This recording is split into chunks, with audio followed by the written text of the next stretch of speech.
Sarah, thank you. Part of what it means to be or learn and gain resilience is that we actually worship and praise together. Communion is another one of those things that remind us that this is not the end. And so at this last meal, when Jesus said, "This is my flesh, this is my blood, do this in remembrance of me," giving us a ritual that revitalizes the life of Christ in our life. And that's also what creates resilience in us. And so that you are faithful, those words, "you are faithful," in that first song, and God's presence become important things for us to hold on to and rehearse. We tend to think of ourselves as linear people, and we really are cyclical people, that we live in cycles. You went to bed, you got up, you went to bed, you got up, you eat. We do lots of our body life is in cycles. And so to remind us of these things, we have to do these things in cycles. That's what restores us. So if you think a bit more ecologically about even your own well-being and your spiritual life and your resilience, it needs to be replenished. It needs to be regenerated, if you will. And so the cycles of us singing together and worshiping together and reminding ourselves, because we need remembrance that you are faithful. Again, that's the word trust. You are faithful. You are faithful. And so thank you. It's been a good. I want to kind of get through some of what I want to do, because I want to get you to pray for each other today, interestingly enough, before my time ends. But I want to introduce Karis Santiago. Karis is a student of mine, and Karis is graduating in a month with a master's degree. And she's stuck with me doing an independent study. So I said, come and show up with me and hang out a little bit on Saturday. And so she's here. So if you get a chance, welcome her. And she's a wonderful personality. We spent some time. She worked for our missions office for a bit. And I went on a missions trip with her, and I just stood and watched her, and I was amazed. I mean, she says that's a personality that draws people to her. And so she's a lovely person. Please spend some time. Donna gave a wonderful review, and that's really kind of what I was going to do real quickly, because I feel like I gave you a lot of material yesterday, and that's not unlike me. And I knew it. I knew I was giving you things that we wouldn't have a chance to process, but I'm trusting you to get interested in something that you follow up. I perceive you as adult learners, and hopefully something touched that. I'm curious about that. Google it. It's possible to Google it. And but just a quick review. Crucible, and Donna went over through some of this. Crucible shape our leadership identity and experiences of the world. We have a sense of who we are based on the narrative that we live, and the stories, and sometimes both the high points and low points of our stories. Transitions and crucibles alter our rules of the game, and sometimes Jesus alters our rules of the game. In the text, Jesus says, it's not the way you think it is. And that capacity to be flexible about the rules changing becomes important. I was at Google a week ago and met with a supervisor, and was talking about an employee who made a mistake that cost the company more than his salary. And he thought for sure I'm being fired. Came into the office of his supervisor, and that supervisor greeted him as if we'll continue on this process, and was actually pleased that there was a mistake they could actually address to increase the capacity and strength of their system. So he actually made a mistake that the system should allow him to make. And so the supervisor was happy about that. Well, that's in essence an example of how failure leads to resilience, or leads to formation. Lastly, in terms of this, presence, voice, values, and adaptive capacity. And I had mentioned before, what can help you get through troubling and difficult times and increase your resilience is presence. This is why sometimes these things are huge distractions from our resilience. Because we spend a lot of time with this in a way that we don't spend really attending to each other. I find myself in conversations with my children sometimes, yeah, and I'm back and forth. And that in some ways does not help our brains develop a sense of resilience. So presence is important. So this notion that we sing about God's presence is really quite critical. Voice. And this in some ways is finding a voice, but it also means you need to have listeners. What does it mean what does it feel like to really be heard? Have you ever been heard, like really heard? Well, that's part of how you develop a voice. You tell your story and you're heard. that people listen to you, they take you in, you have some sense that they're present with you. Values, it's often periods of value clarification. You get clear about what's really important, what's less important, what needs to happen in these spaces.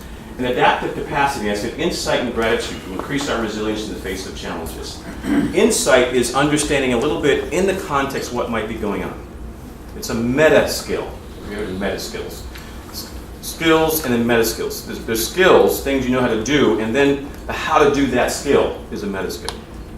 And so learning how to actually have insight, be aware of, to notice, to be conscious of, to look and see what might be going on, and then in some ways practicing gratitude.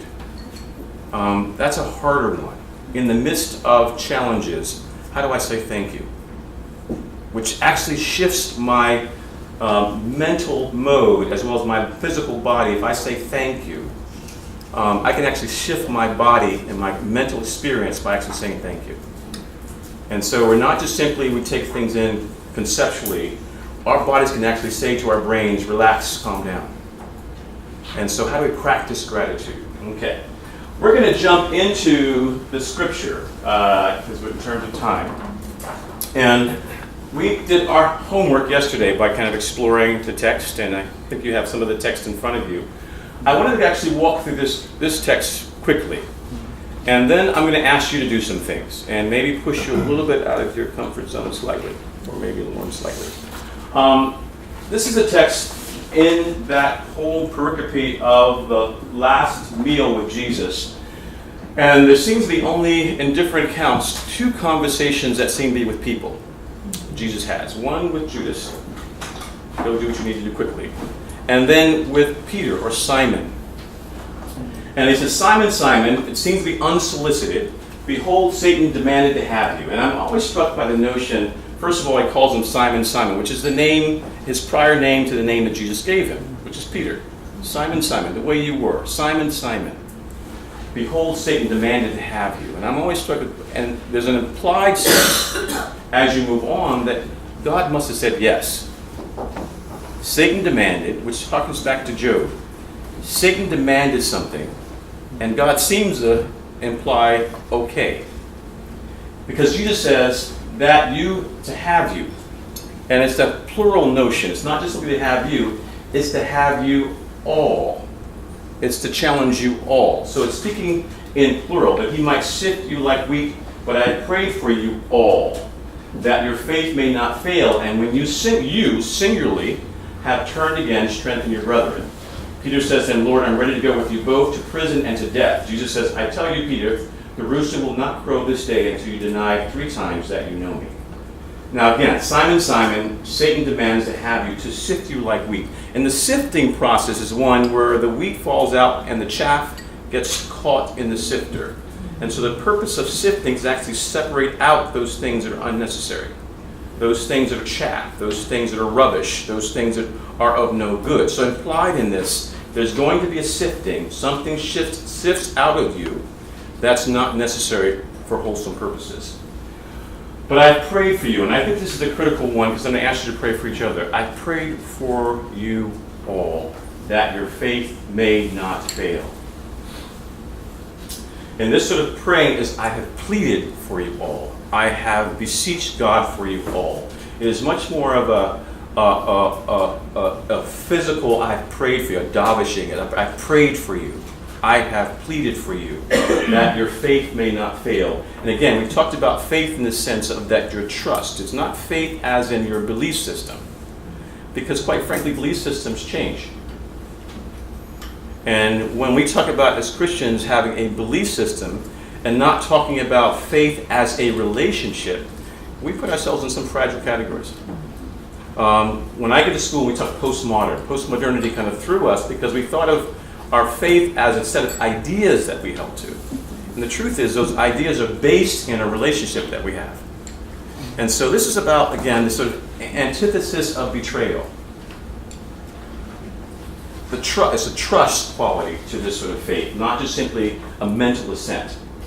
And when you have turned, or in some cases the text will say repented, or when you've turned around, when you've come to yourself, when you've made sense of this, when something has happened, And it's hard to know exactly when Peter will turn. Then strengthen your brethren. It's clear in this case, Jesus is saying to Peter, you're a leader in this community. In fact, Peter emerges as the leader of this community post Jesus' death and resurrection. And so something being said to Peter that you will have this sort of process as a leader. You will go through this for the sake of all. That some things you go through are not just for you. They are for the sake of the people who you're responsible for. That you'll experience some trauma, some tension, some loss, some things that don't happen to you because of for all of us. And Peter, in his old nature, says, not me. It's not going to happen to me. If they all fall apart and they all fail, it won't be me. I'm the one who hangs in here with you. And that may be the chaff that has to fall off. That may be what the thing that has to die. And so Jesus is kind of harsh. It feels a bit harsh. But it's direct and it's clear and it's honest. Before the rooster crows this day, you'll deny me 3 times. Now, the next text is Peter's denial. I didn't give this to you. This is Luke. And Luke seems to want to accentuate Peter's failure.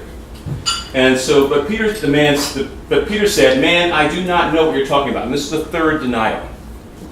Immediately while he was speaking, the rooster crowed, and the Lord turned and looked at Peter. And Peter remembered that the saying of the Lord, how he had said to him, before the rooster crows today, you will deny me 3 times. And he went out and wept bitterly.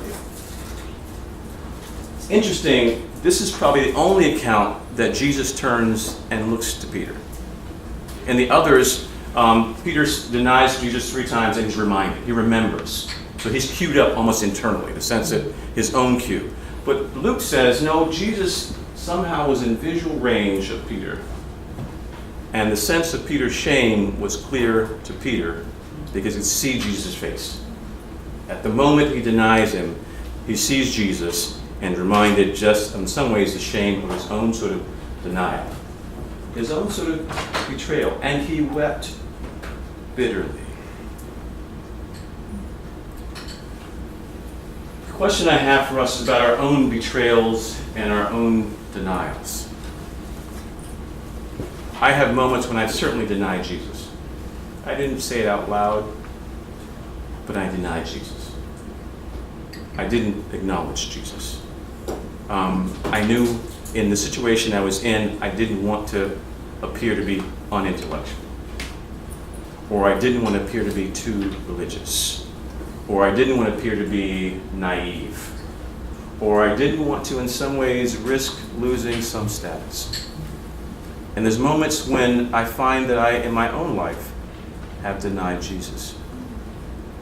There's also moments in my life that I've had betrayals happen to me, and I have betrayed. I have not taken up for someone. I have not spoken a word on their behalf. I've not engaged them in a way that would say, I want to be connected to you as a sister and brother in Christ. I've acted as if you weren't a family member. I have turned away from you. I have resisted you. It's hard for all of us, of people of faith, to not have some experiences of betraying, but also even harder for us to acknowledge that we have also been betrayed. There's been parents who have not been the parents that we hope they would have been. There have been people in our lives who've hurt us in ways that are almost unspeakable.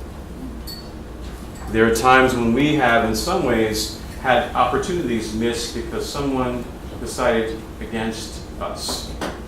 Maybe because of the way we looked, or the person that we were, or the gender that God has put us in. And so all of us have had moments of betrayals and denials. And I want to go back and maybe have us do this, because in some ways, I want us in some ways to be Jesus a bit for each other. I actually want us to take some time and have you pray for each other at your table. That each of you prays, everybody at the table gets prayed for by your group. And I want you, if you feel courageous enough, when people are praying for you, to say, here's a moment of my denial. Or here is a moment I felt betrayed, or I felt shamed. Or here is my own betrayal to somebody else. The most potent moment for me as the dean of a school was when a young woman came to me years later after an experience. She came to my office a couple years before, and she had mentioned a sexual interaction that happened with a boyfriend that was, she called rape. She didn't call that at the time rape, but she said it was a violent experience. And she went through a process that I encouraged her to go through, we call Title IX. And the wounding of her experience, that nothing came of that. She called the police, etc., etc. And at the time, she had not asked me to do much more than encourage her to report. I encouraged her to report it. And she asked me to meet with the young man who had this event with her, experience with her. And I met with him for like 6 months in accountability sort of meetings. After a couple of years, she felt like I didn't spend enough time with her, that she was the wounded one and I had spent time with the perpetrator. And she was very angry with me. And she didn't say she needed me at the time, but 2 years later she felt like I needed you and you didn't recognize that I needed you. And I sent you this guy and you took care of him. You never took care of me. I've never felt so, having a daughter who's 20-some years old, I have never felt like I betrayed anybody stronger than that. And I said to her, I will never forget this, because I was wrong and I apologize. But my apology felt so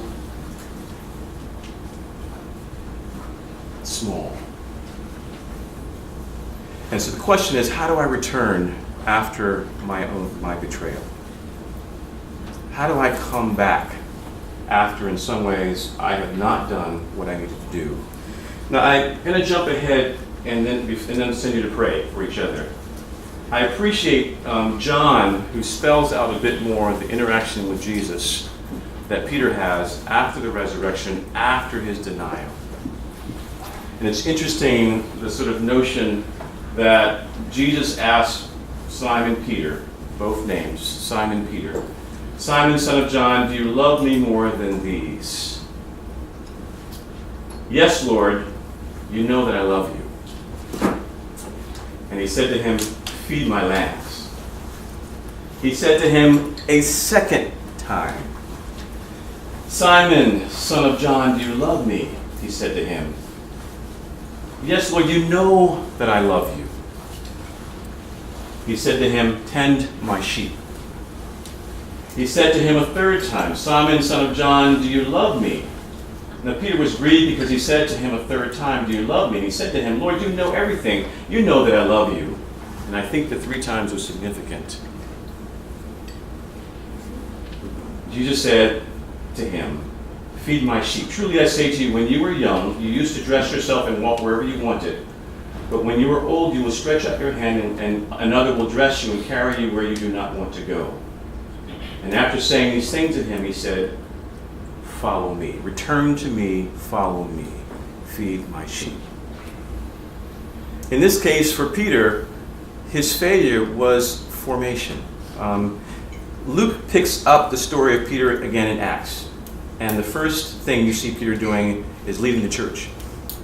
And he's the one who, at the beginning of the church, after Pentecost, preaches a sermon and says, do you know what this means? And this is a sense of his restoration. So failure is not meant to debilitate us. The counter story is Judas, who it's really hard to know fully what happened to Judas. There's different accounts. Did he hang himself? Did he fall in a field? But the sense of some tragedy happening to him is there. And even after he betrays Jesus and decides he needs to return the money because he's not sure all the things that are happening are what he counted on. And so it's unclear even about his motivation. That his life is accursed. The text cursed that life. And so that failure did not lead to formation.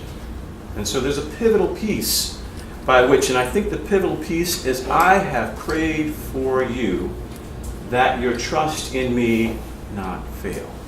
So I want to ask you to do this in the next, can I take 20 minutes? Can we do that? Can we do 15 minutes? 15? Okay, we'll try to keep close to time. I'll ask you around your table, and you need to do this quickly. And you may even leave this space. This is going to give you 20 minutes. So you can leave this space, because a lot of us in here, I don't want us to crowd each other. And find a space to make sure everybody in your group has been prayed for. And it's a simple prayer. Lord, keep their faith. And they may share with you what sort of pieces of denial or betrayal have occurred to them that their faith needs to be encouraged. But take a moment to do that. And you have to move and do this quickly for us to get back in time. So take a moment. Go. If you want to stay, stay. But try to find some place that's safe for you to pray for each other and pray for each other's faith, that your faith may not fail. Is that clear? Okay. Could you do that for me?